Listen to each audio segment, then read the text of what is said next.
क्या हिंदू धीरे धीरे विलुप्त हो रहे हैं?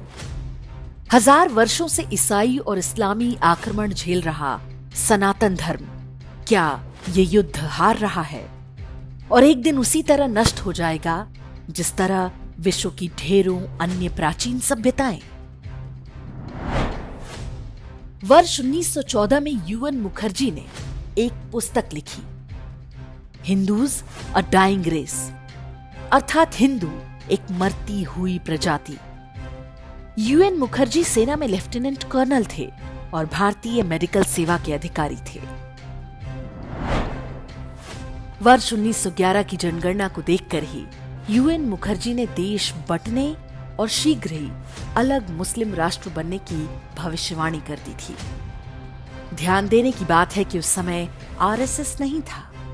वीर सावरकर अंडमान की सेलुलर जेल में बंद थे। हिंदू महासभा की भी स्थापना नहीं हुई थी। तब भी यूएन मुखर्जी ने वो देख लिया जो पिछले 100 वर्षों में 1 दर्जन से अधिक नरसंहार और 1/3 भूमि से हिंदुओं के सफाए के बाद भी सेकुलर हिंदू और उनके राजनीतिक दल नहीं देख पा रहे हैं।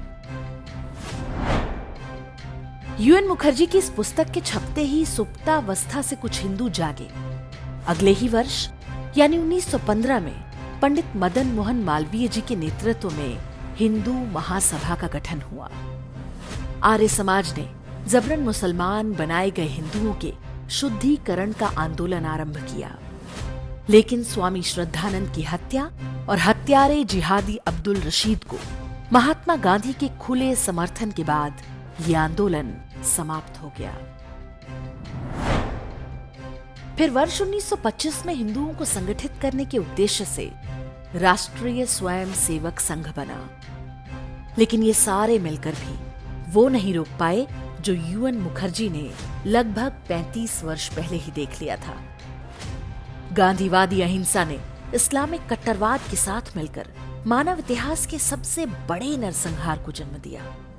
इसी का परिणाम था कि काबुल से लेकर कराची और ढाका तक करोड़ों हिंदू साफ हो गए, या तो मार दिए गए या अपने पूर्वजों का धर्म छोड़ना पड़ा।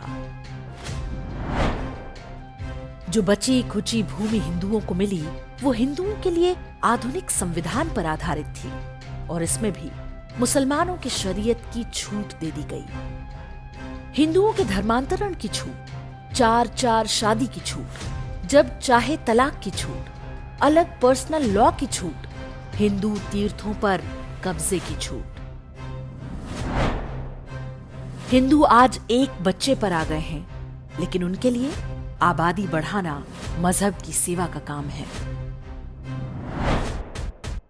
जो लोग इसे केवल भाजपा बनाम कांग्रेस की राजनीति समझते हैं, उन्हें एक बार इस स्थिति की गंभीरता पर विचार करना चाहिए कि वर्ष 1915 से लेकर 2015 तक क्या बदला है। हमें आज भी अपने भविष्य के संदर्भ में कोई जानकारी या चिंता नहीं है। आज भी संयुक्त इस्लामिक जगत हम पर दबाव बनाए हुए है कि हम अपने तीर्थों पर कब्जा सहन करें। जब वो हमारे देवी देवताओं, त्योहारों और परंपराओं का उपहास करें, तो हम उन्हीं की भाषा में पलटकर जवाब भी न दे पाए। मराठों ने बीच में आकर 100-200 साल के लिए इस स्थिति को रोक दिया था, जिससे हमें थोड़ा और समय मिल गया है, लेकिन ये संघर्ष अभी समाप्त नहीं हुआ है। अपने बच्चों को देखिए, आप उन्हें कैसा भविष्य देना चाहते हैं? मरती हुई हिंदू नस्ल जैसा कि 1915 में यूएन मुखर्जी लिख गए थे? ये सोच सही नहीं है कि हिंदू कभी एक नहीं हो सकते। हिंदुत्ववाद आज भारतीय राजनीति की मुख्य धारा है। भाजपा को लोकसभा में 303 सीटें क्या बिना हिंदुओं के एक हुए ही मिल गईं?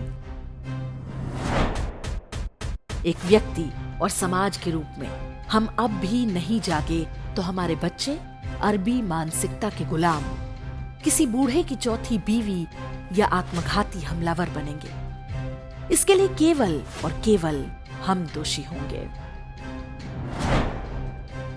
अपने समय का एक भाग, अपनी कमाई का एक हिस्सा बिना किसी स्वार्थ के हिंदू जनजागरण में लगाइए। अगर कोई दूसरा नहीं कर रहा तो अकेले करिए। लोगों को अधिक संतान पैदा करने के लिए प्रेरित कीजिए। उन लोगों के साथ कोई व्यवहार मत रखिए जो हमारे धर्म और देश पर गिद्ध दृष्टि लगाए बैठे हैं।